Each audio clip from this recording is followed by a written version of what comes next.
Hola amigos, somos familia. We are family. Welcome to the Tortilla Diaries. I'm Dr. Rebecca Dominguez-Karimi, and I'd like to thank you for joining me as we celebrate La Familia Latina, or Latin American families. We come in all sizes, shapes, colors, and nationalities, much like the colors of the rainbow. Each month, my program will feature different themes. One month, I might interview an Afro-Latino or indigenous poet, musician, or writer, while another month, I may focus on life stories taken from my Treasures from Aztlán oral history project. My ultimate goal remains to break down the barriers that exist between cultures and create bridges of understanding between people. So now, I'm asking you to join me in celebrating La Familia Latina. And remember, somos familia.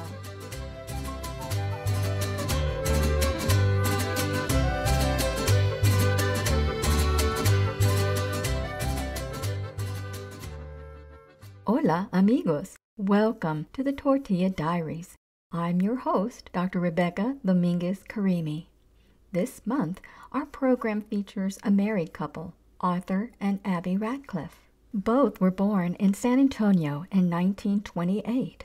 At the time of the interview, they were 77 and 78 years old, and they'd been married for 52 years. They provide their life history of what life was like growing up during the post-Depression era, along with the challenges they faced in acquiring fluency in English. Arthur and Abby both graduated from high school during the post-World War II era, around 1947 to 1948, and lived through a major cultural transformation. Here's a brief biography of the couple. Both Arthur and Abby Ratcliff are retired and actively volunteer for many groups. Abby, along with the Methodist Women's Auxiliary, sews baby quilts for premature infants. Truly a labor of love, the ministry donates the preemie blankets to local hospitals in San Antonio.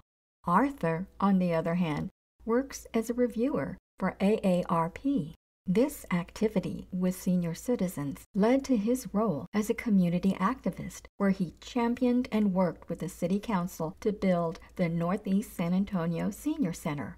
Always active, he volunteers at Fort Sam Houston Medical Center's burn unit. But what about life before retirement? Arthur joined the Air Force prior to the Korean War and ultimately fought in the conflict. He made a career of the Air Force and retired as a Chief Master Sergeant of the Air Force in the 1970s. During his tenure in the Air Force, the Ratcliffs got to see the world as they traveled and danced their way all over Europe and the U.S. Like many families stationed abroad, their two beautiful girls arrived when they lived in Germany. Their son was born in the U.S., and upon Arthur's retirement, they moved back to San Antonio. He landed a civil service job at Randolph Air Force Base and worked there for many years. Abby devoted her career to being a secretary for the San Antonio Independent School District, retiring after 25 years. I learned they both enjoy ballroom dancing, while Abby loves Zumba and Arthur has discovered landscape painting and stained glass art. And of course, they both enjoy family gatherings. Truly, they're contented in their golden years. I'm going to provide a little bit of background history about the era, specifically post-World War II. Arthur and Abby lived through World War II. The war created challenges and social changes for people of color, not only for African Americans, but for Mexican Americans as well. On July 26, 1948, Executive Order 9981 abolished segregation in the military. However, during World War II, the Army, Air Force, Navy, Marines, and Coast Guard all dabbled with troop integration. The military learned integration worked, not only due to its overall practicality, but because it improved morale and camaraderie. Fortunately, our government made the critical move to end the Jim Crow laws and helped implement civil rights. World War II provided Mexican Americans the opportunity to prove their patriotism. As American GIs, they fought for their country against a common enemy, the Nazis and Imperial Japan. When the war ended, the ugly visage of racism quickly attacked them on the home front. What had they fought Hitler for, they asked, if not to abolish the ideology of the supreme race? Yet, in their own country, the U.S. of A., they returned to a nation where little had changed. They risked their lives for their country and believed they were entitled to equal citizenship rights. After World War II, the race problem loomed large for returning Latino servicemen, and they began to grumble. Initially denied medical benefits from the Department of Veterans Affairs, Mexican-American GIs complained. These complaints struck a chord for World War II veteran Dr. Hector Garcia. In response, in 1948, he created a dynamic, politically active organization called the American GI Forum. Headquartered in Corpus Christi, Texas, it began as a mutual aid organization, but in 1949 morphed into a civil rights group after the Felix Longoria affair. Who was Felix Longoria, and why was he so important? Mexican-American soldier Felix Longoria died in combat in the Philippines during World War II. In 1948, Longoria's remains were finally brought home to the highly segregated town of Three Rivers, Texas. The small town's only mortuary denied funeral services for the fallen hero, claiming, and I quote, "The whites would object to it." Longoria's widow contacted Dr. Garcia at the American GI Forum and voiced her dilemma. Garcia and a local reporter took up her cause and verified the story with the funeral home director, Mr. Kennedy. Garcia sent telegrams to state and national leaders asking for an investigation and correction of the un-American action of the Rice Funeral Home for denying this soldier a reburial solely on his Mexican ancestry. Texas Senator Lyndon Johnson received the telegram and quickly responded, offering a burial with honors at Arlington National Cemetery. The incident gained national and international attention as one more example of racial intolerance in Texas and the U.S. Ironically, the state of Texas tried to discredit the allegations of racism, calling it a witch hunt instead. This so-called witch hunt skyrocketed the American GI Forum and Senator Johnson to national prominence and highlighted the unrelenting segregation, discrimination, and racism that plagued people of color across the U.S. Throughout the 1950s and 60s, American society continued in a state of unrest as the civil rights movement gained momentum and demanded change to eliminate the system of inequality. Arthur and Abby Ratcliff lived through the Felix Longoria affair in their youth. They learned to negotiate the boundaries of racism that prevailed in the San Antonio area. Listen now to their account of what life was like. You're listening to the Tortilla Diaries, a monthly production of Treasures from Aztlán, written and produced by Dr. Rebecca Dominguez-Karimi.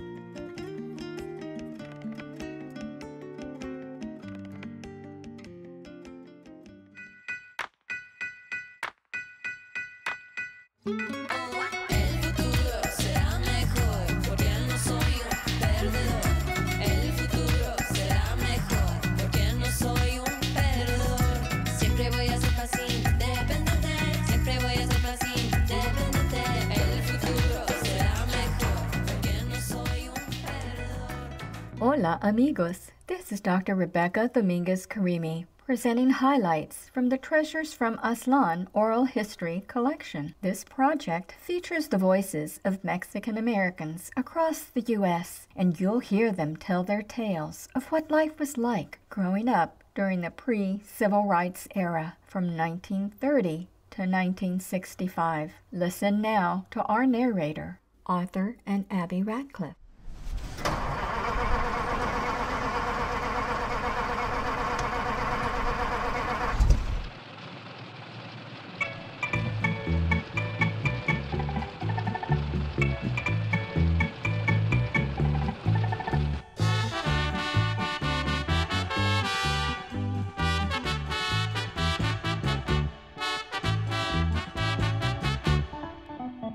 Con esta última copa te voy a complacer.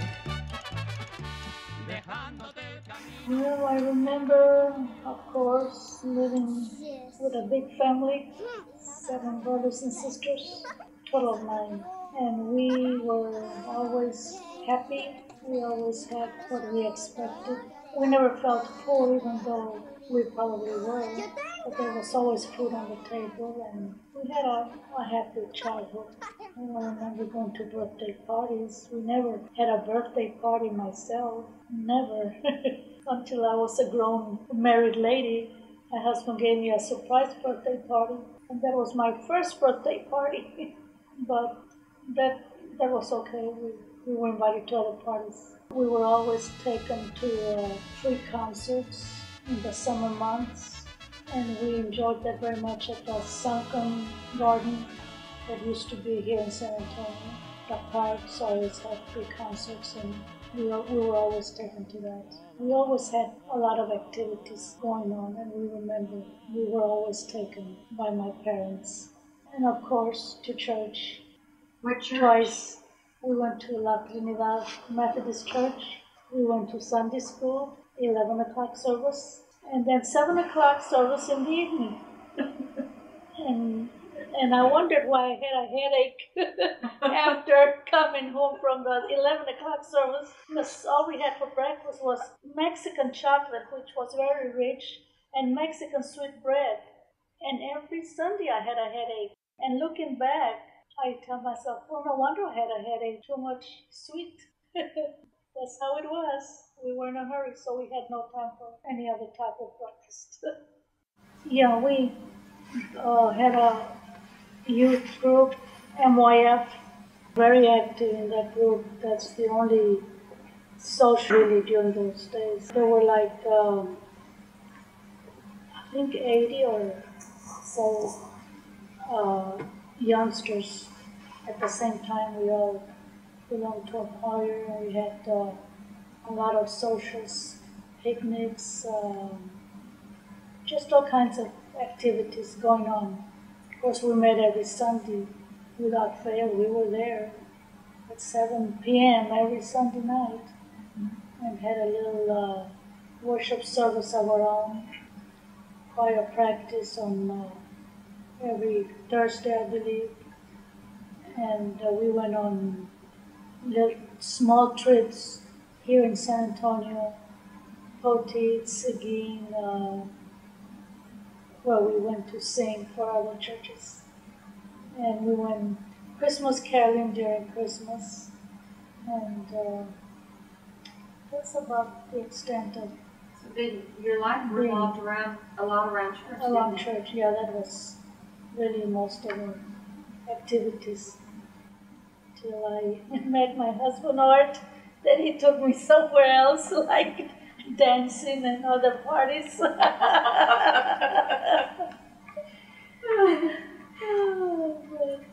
If I can ask you, and this applies for both of you too, what do you remember about growing up as a Hispanic here in San Antonio?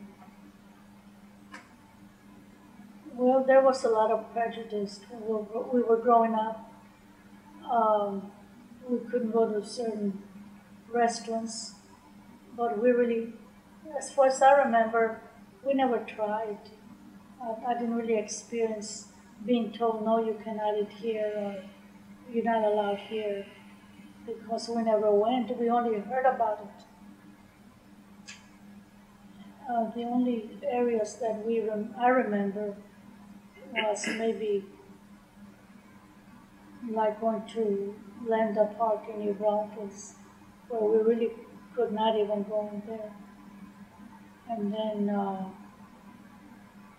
in the theaters, of course, we knew that, well, Hispanics were allowed to go where the whites went, but it was the blacks that had to sit up in the upper balconies. But then this is not Hispanic. That's what we're talking about. Mm-hmm. And I really can't. In school, most of us were Hispanic, so I didn't experience any racial Did you go to school? Did you start school speaking English or Spanish? Did you know? Spanish. I spoke Spanish, some English, very little, but mostly Spanish. And I learned it in school. I learned Spanish in school. And that was a drawback. How so? Well, I think I failed one grade because of not understanding English very well. Yes. So they obviously didn't have a bilingual reference. No. Not in the play.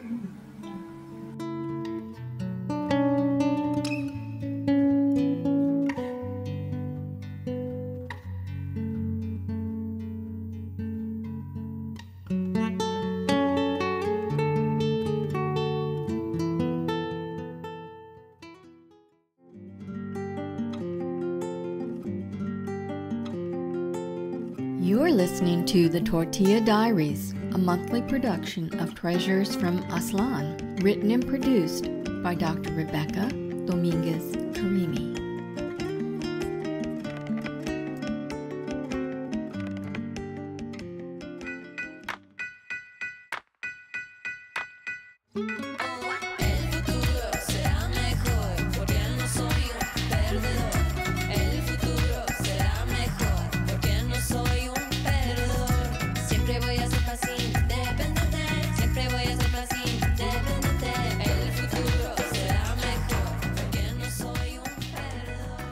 Listen now to our narrator, Abby Ratcliff.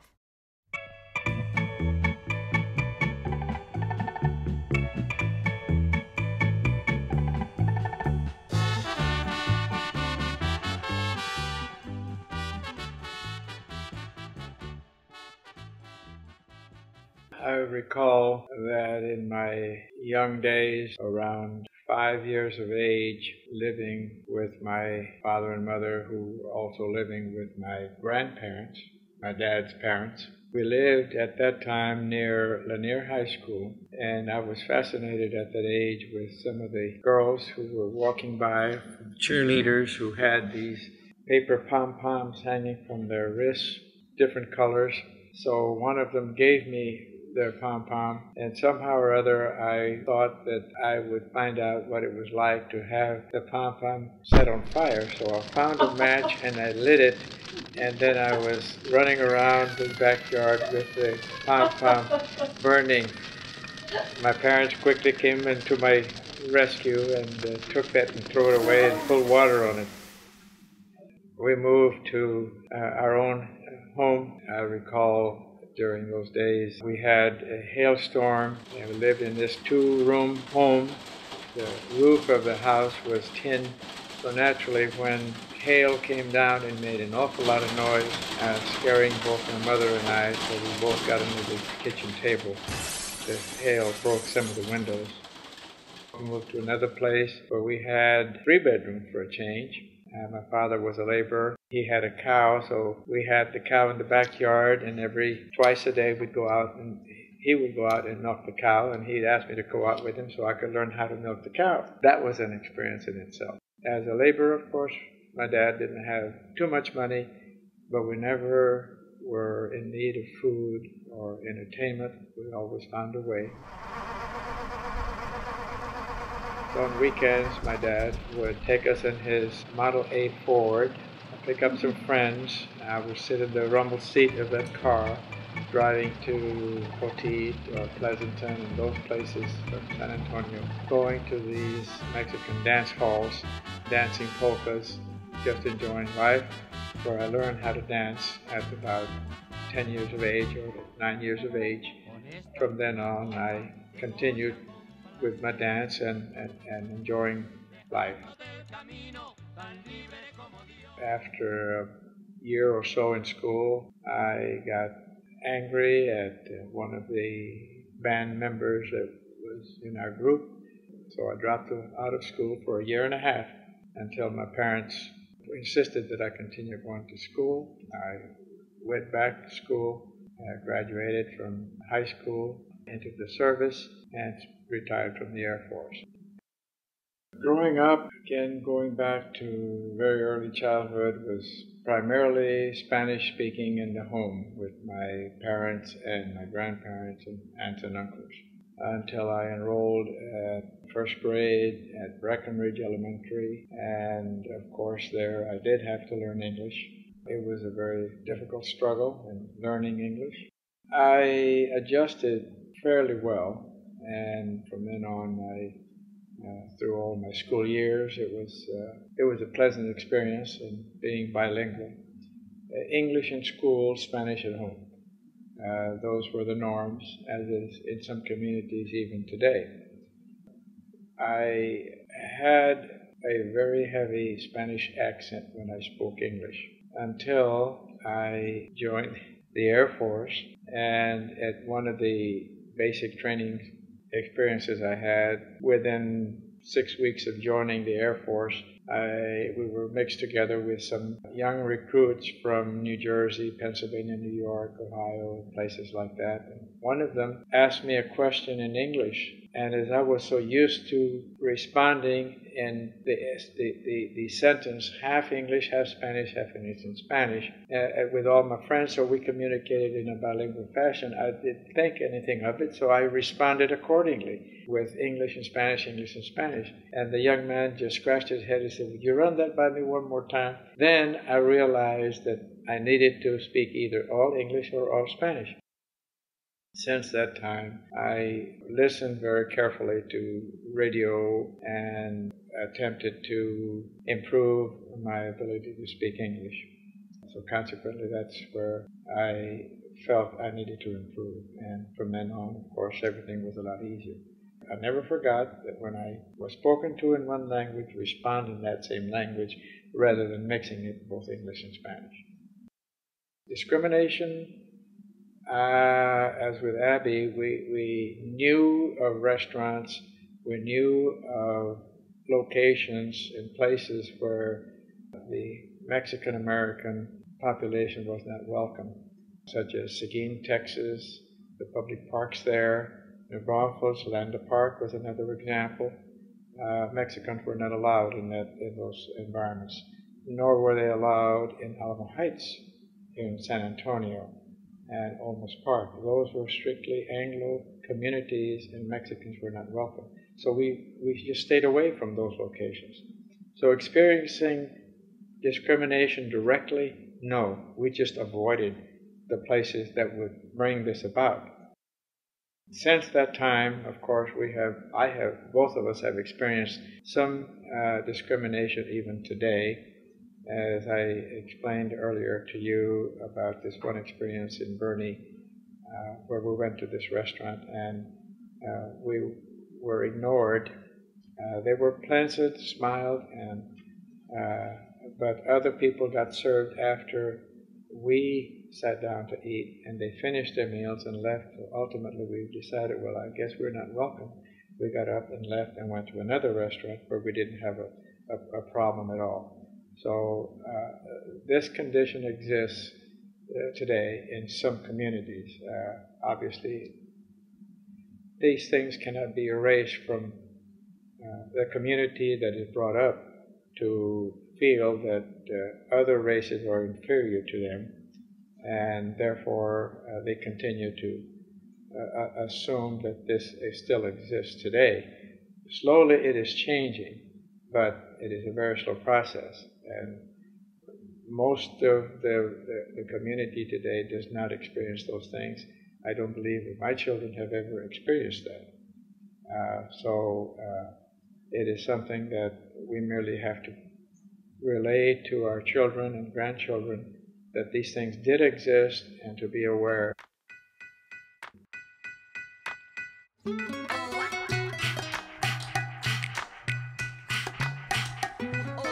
Es el tiempo para empezar mi plan. Finalmente tengo la oportunidad. Tengo fe en mi habilidad. No puedo esperar a mi futuro ya. El tiempo es ahora, no voy a fallar. Tengo la mente de un combatiente. This collection was made possible by a grant from Florida Atlantic University's Department of Sponsored Research. We'd like to thank FAU for their assistance in bringing this project to completion. El futuro será mejor porque no soy un perdedor. El futuro será mejor porque no soy un perdedor. Siempre voy a ser fácil, independiente. Siempre voy a ser fácil, independiente. El futuro será mejor porque no soy un perdedor. Thank you for listening to the July edition of the Tortilla Diaries. I hope you enjoyed Arthur and Abby Ratcliff's life stories. It should be added that World War II created a sea change for the United States. The government implemented a program known as the GI Bill for its veterans. Benefits included low-cost loans to purchase homes or start businesses, or dedicated payments for tuition and living expenses to fund education. Thanks to the GI Bill, many Latinos earned college degrees, purchased homes, or began businesses, and ultimately increased their life chances to become part of the middle class. Indeed, the value of an education cannot be underestimated. College graduation rates may be up for Latinos, but they're a minuscule fraction of the degrees earned by the dominant majority. If you have children or grandchildren, encourage them to finish their education. The greatest gift you can give them is a college degree. If they require financial help, resources for minorities are available. Go to collegescholarships.org and search scholarships or grants for Hispanics. That's all for our program. I'm your host, Dr. Rebecca Dominguez-Karimi, saying adios and hoping you'll recommend the Tortilla Diaries podcast to your friends and familia. So until next month, remember, somos familia. We are family. Adios. Hola amigos, this is Dr. Rebecca Dominguez-Karimi again. I just wanted to let you know that I'll be taking a brief leave of absence from the Tortilla Diaries podcast. I'm undertaking another oral history project for the Jacksonville Historical Society and will be interviewing Hispanics in the Duval County area. If you're a Latino living in Duval County, I urge you to participate in my oral history project. You can email me at the Jacksonville Historical Society at jaxhistory.org. That's JAX history.org. And write in the memo, attention, Dr. Karimi. Thank you and hasta la vista!